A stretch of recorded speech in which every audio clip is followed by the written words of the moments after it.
તે મારા પતિવ્રતાના નિયમનો ભંગ કર્યો છે, હું તને શાપ આપીશ. આટલું જ્યાં બોલે છે ત્યારે પરમાત્મા ચતુર્ભુજ નારાયણ પ્રગટ થયા છે. અને એ ચતુર્ભુજ ભગવાન નારાયણ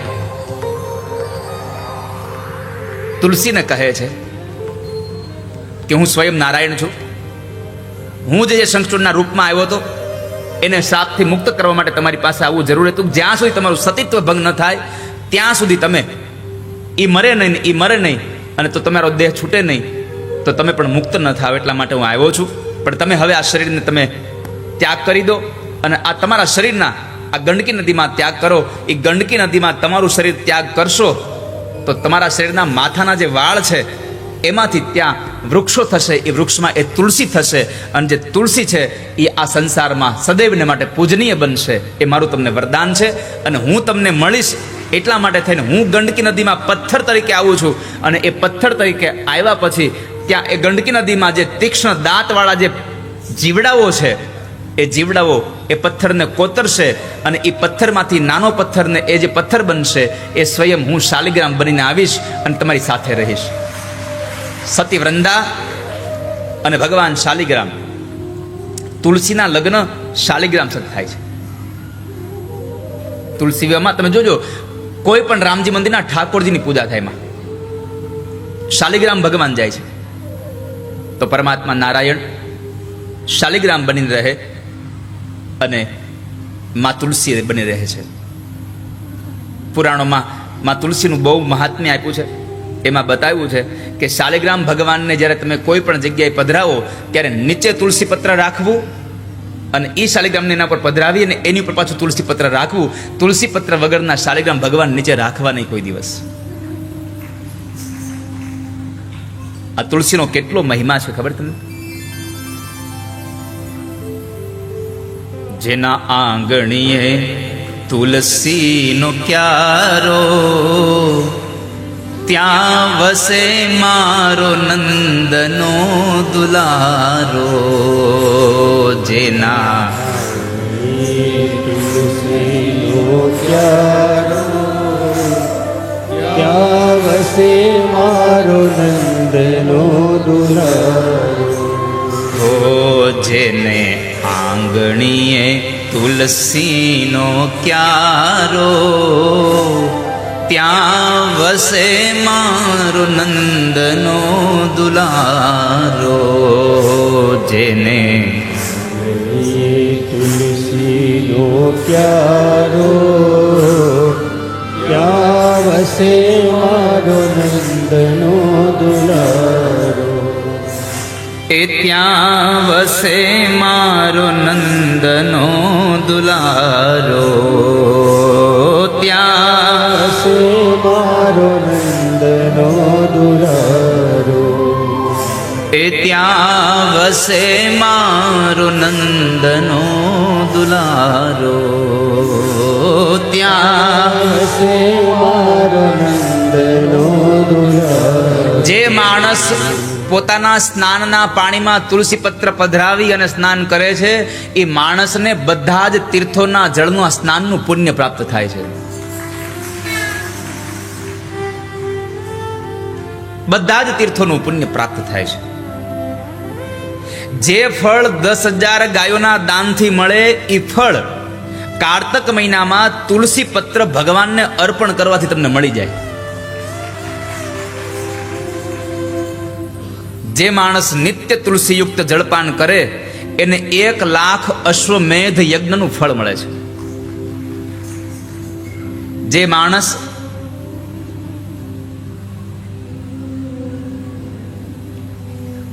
હાથમાં અથવા તો શરીરમાં તુલસી લઈને મૃત્યુ પામે એ સીધો વિષ્ણુ લોકમાં જાય છે.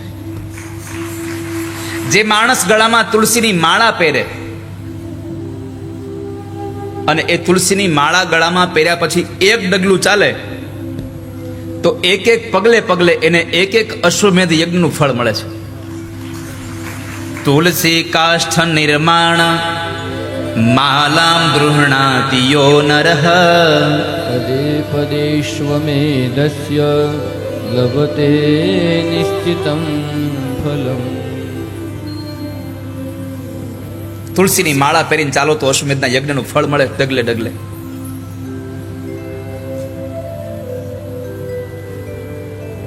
બીજું ખૂબ અગત્યની વાત, મધ્યાહન સમયે તુલસી ન તોડવા, સવાર અને સાંજની સંધ્યા સમયે તુલસી ન તોડવા, બારસ, ચૌદશ અને પૂર્ણિમા આ 3 દિવસ તુલસી પાન કોઈ દિવસ તોડવું નહીં.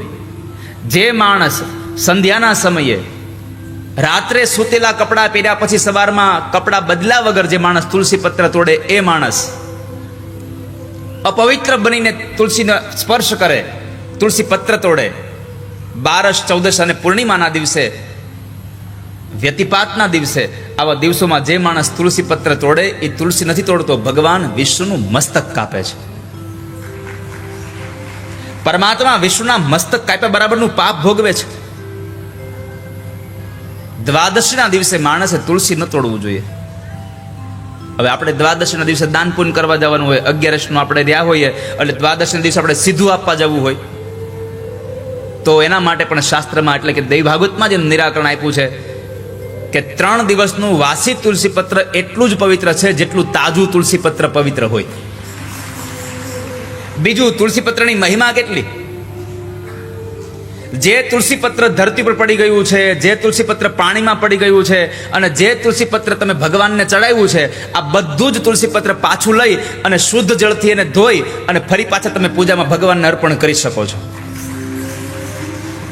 નહીં તો ઘણી વખત આપણે શાસ્ત્રોમાં લખ્યું છે કે નિર્માલ્ય વસ્તુ ફરી પાછી ભગવાનને ન ચડે, પણ તુલસી પત્ર એક એવું છે કે જેને તમે પરમાત્માને ચડાવ્યા પછી પાછું લઈ લો.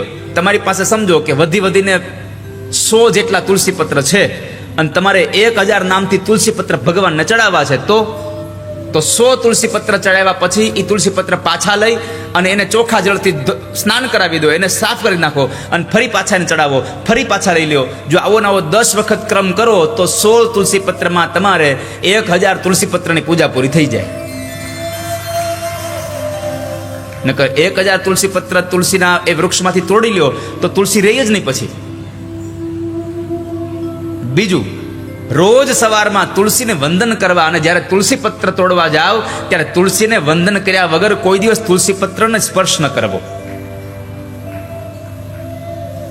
તમારે તુલસીને કાયમ માટે તમારા ઘરમાં જો હર્યા ભર્યા રાખવા હોય તો તુલસીના એક ક્યારાની અંદર, એ તુલસીના કુંડાની અંદર એક ભગવાન શાલિગ્રામને પધરાવી દો. રોજ ત્યાં ધૂપ બત્તી કરતા જાઓ. આટલો મહિમા તુલસીનો બતાવ્યો તો એ જ શંખચૂડનો ઉદ્ધાર ભગવાન શિવે વિષ્ણુના ત્રિશૂળ દ્વારા કર્યો અને એ પણ એના ધામને પધાર્યો. અહીંયા તુલસીએ પોતાનું શરીર ક્ષીણ કર્યું અને પોતાના માથાના વાળમાંથી તુલસી પત્ર થયા, એ તુલસી ઉગ્યા છે, સતી વૃંદા થયા છે. એની કથા જ્યારે બતાવી ત્યારે એકવાર ભગવાન નારાયણ અને નારદનો સંવાદ ચાલતો હતો.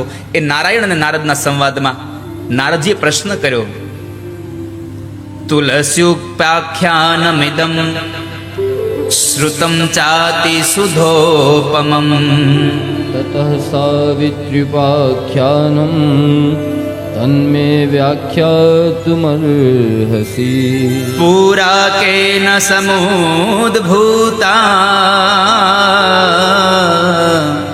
સા શ્રુતા ચ શ્રુતે પ્રસુઃ येन वा पूजिता लोके प्रथमे कैश्च वा परे.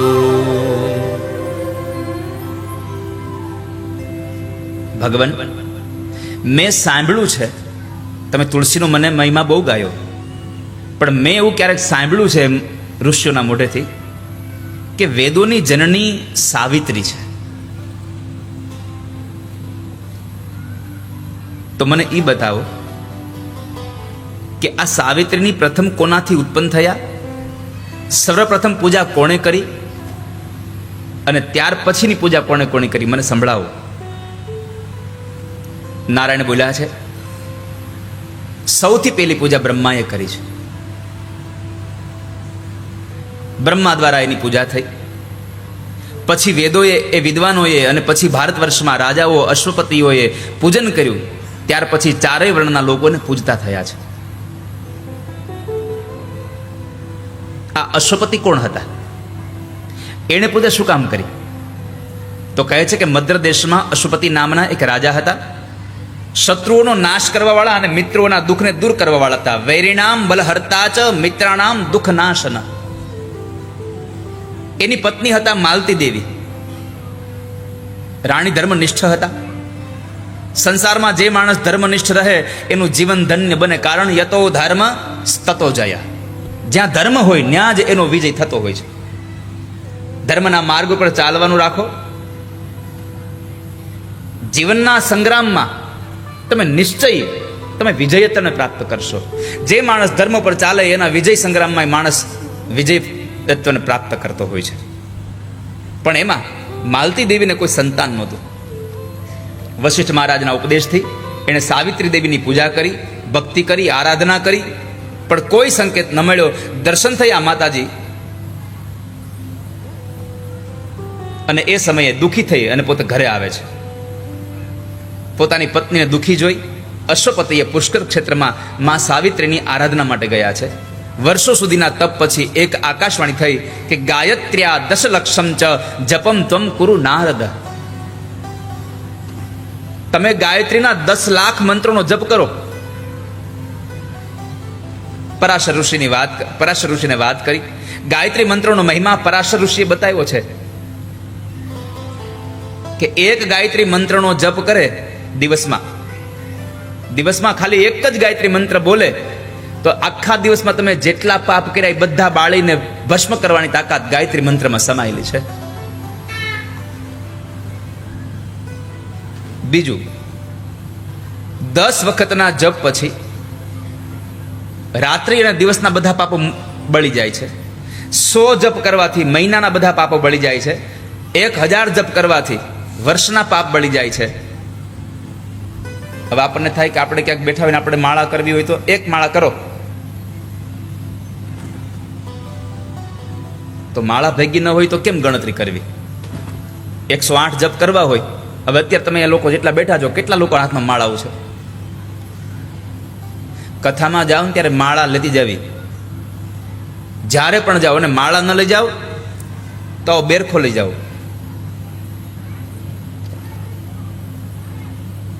આ બેરખાથી માણસ ભજન કરતો રહે કાયમ માટે. આ બેરખો લઈ જાઓ. આ બેરખો 4 વખત ફરે એટલે 108 થઈ જાય.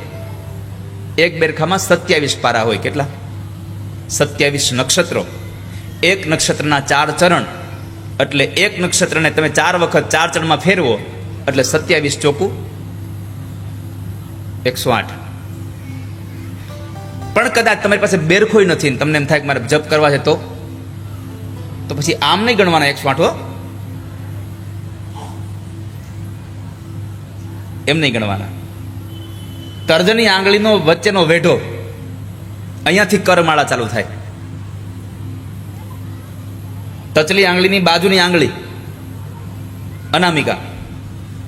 અનામિકાનો મધ્ય આ ભાગ અહીંયાથી ચાલુ કરવાનો, નીચે આવવાનું, પછી ટચલી આંગળીના 3 વેઢા ઉપર જવાનું, પછી અહીંયા ફરી પાછો અનામિકાનો ઉપરનો વેઢો, પછી મધ્યમાનો ઉપરનો વેઢો, પછી તર્જનીનો ઉપરનો વેઢો, વચ્ચેનો, નીચેનો અને અહીંયા મધ્યમાનો છેલ્લો. મધ્યમાનો આ જે બીજી આંગળીનો વચ્ચેનો વેઢો છે એ ક્યાંય ગણતરીમાં આવતો નથી. આ કરમાળા થઈ જાય. અહીંથી ચાલુ કરો એટલે 11 વખત થાય. કેટલા? આ 12 વેઢા છે આપણા 4 આંગળાઓના. તમે 11 વખત કરી શકો. તો એવી રીતના તમારે જપ કરતા જવા. 10 લાખ ગાયત્રી મંત્રના જપથી તમારા 3 જન્મના પાપ નાશ થશે અને માં સાવિત્રીના તમને દર્શન થતા રહેશે. માં ગાયત્રીના દર્શન થશે. રાજા અશ્વપતિએ માતાજીના જપ કર્યા અને પછી માતાજીએ દર્શન આપ્યા અને માતાજી કીધું કે હું તારા મનની વાત જાણું છું. સાધ્વી કન્યાભિલાષમ ચ કરોતિ તવ કામિની ત્વમ પ્રાર્થયસી પુત્રમ ચ ભવિષ્યતિ ક્રમેણ ચ. તમારી પત્નીની ઈચ્છા છે કે કન્યા થાય અને તમારી ઈચ્છા છે કે પુત્ર થાય. તમારા બંનેની અભિલાષાઓ ક્રમશઃ પૂર્ણ થશે. થોડા સમય પછી એના ઘરમાં એક કન્યાનો જન્મ થયો. સાવિત્રી દેવીની કૃપાથી એ બાળકનો જન્મ થયો, દીકરીનો, એટલે એનું નામ સાવિત્રી પાડ્યું. તેના લગ્ન સત્યવાન સાથે થયા અને 1 વર્ષ પછી લાકડા કાપવા ગયેલા પતિ સાથે ગયેલી એ પત્ની અને પોતાના પતિને જ્યારે યમરાજ એને લેવા માટે આવે છે અને યમરાજ બોલ્યા છે, યમરાજને કહી તમે મૂકી દો, નહીં તો એની પાછળ આવીશ. ત્યારે યમરાજે કીધું કે આના કર્મ પૂરા થયા. કર્મણા જાયતે જંતુ કર્મણેવ પ્રલીયતે સુખમ દુઃખમ ભયમ શોકઃ કર્મણેવ પ્રણીપતે. તારા પતિની આયુષ્ય પૂરી થઈ ગઈ છે, એટલે હવે કર્મને ભોગવવા માટે મારા લોકમાં આવી રહ્યો છે. કારણ કે આ દુનિયામાં માણસ કર્મ અનુસાર ફળને ભોગવે છે. જેવું જેનું કર્મ એવું ફળ. જેવું તમે કર્મ કરતા જશો એવા ફળની તમને પ્રાપ્તિ આ સંસારમાં થતી રહેશે.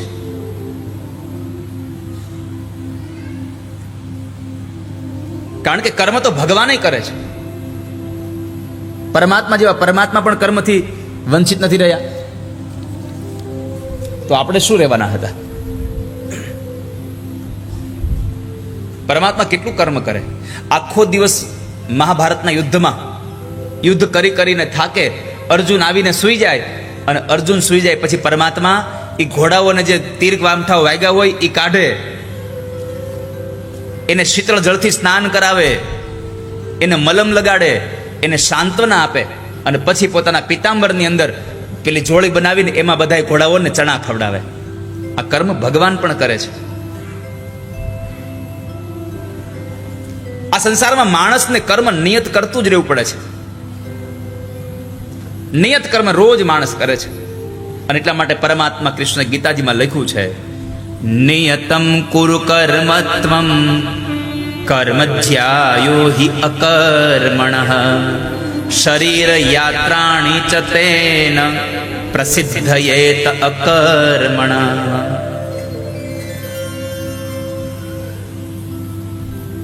જે માણસ પોતાના કર્મનો ત્યાગ કરે છે એ માણસને એ કર્મના ત્યાગ પોતાના માટે અને આખા સમાજ માટે એ દુઃખદાયક છે, ખતરનાક નીવડે છે. માટે માણસ કર્મ કરતો રહે અને કર્મથી જ માણસ સુખને પામે, કર્મથી માણસ દુઃખને પામે છે. જેવું જેનું કર્મ છે. તો આપણે કર્મની વાત અને જે તમારું કર્મ છે એ જ તમારા જીવનનો યોગ છે. સમત્વમ યોગ ઉચ્ચતે. આ સંસારમાં તમારું કર્મ જ તમારો યોગ બની જાય છે અને તમારા યોગ થકી જ ભાઈ તમને સિદ્ધિઓ પ્રાપ્ત થતી જાય છે. એમાં સંશય નથી. અને પછી તમે ભગવાનમાં એકાકાર થાવ છો. પરમાત્માની અંદર એકાકાર થવા માટે એક વસ્તુ તમને કહું વાલા ભક્તજનો, એક સ્ત્રી જેવું આપણે ઘરમાં સ્વીકારવું જોઈએ. નવયુવાન સ્ત્રી હોય એ જ્યારે પરણીને જાય ત્યારે શું કે, હું મારા પતિની છું, હું મારા ધણીની છું. એટલે તમે જુઓ, ધણી એમ કે મારે બટેકાનું શાક ખાવું છે બટેકાનું, ભીંડાનું ખાવું છે ભીંડાનું, મારે ચા પીવો છે ચા બનાવી, બધું જ. જેમ ધણી કેમ કરતી રહી, કેમ તો કે હું મારા ધણીની છું. પણ થોડો સમય વ્યતીત થાય, છોકરાઓ થઈ જાય પછી શું કે, આ ધણી મારો છે, આ મારો ધણી છે. પછી પેલા પત્નીએ જેમ પતિએ કીધું એમ કર્યું, શાક બનાવ્યા, દાળ ભાત બનાવ્યા, જે કંઈ કીધું બધું કામ કર્યું. તું આના ઘરે બેહવા ન જતી ત્યાં ન જાય, તું આને યારે બોલજે એની યારે બોલે, જેમ પતિએ કીધું એમ કર્યું. પણ જ્યારે પછી સંતાનો થયા અને આખી દશા બદલી, પછી પતિ એના પત્નીનો થઈ ગયો. પછી પત્ની કે તમે આવો ત્યાં લેતા આવજો, એટલે પતિ લેતો આવે. તમે આ ન ખાતા, પતિ ન ખાય. આ બધું કર્મ ચાલુ કર્યું. પેલા પત્ની પોતાના પતિને થઈ, પછી પતિ એનો થઈ ગયો અને પછી બે એક થઈ ગયા. પછી ગડપણ આવે તો તમે જુઓ, ગડપણમાં જો છોકરાઓ બાપાને કાંઈ બોલે તો ડોશીને ન ગમે, અને ડોશીના છોકરાની વહુ કાંઈ બોલે તો બાપાને ન ગમે. અમે બે એક છીએ.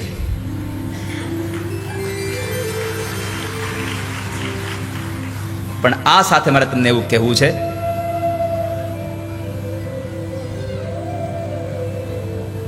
જ્ઞાની હોય એ એમ કહે ભગવાન, હું ભગવાનનો છું,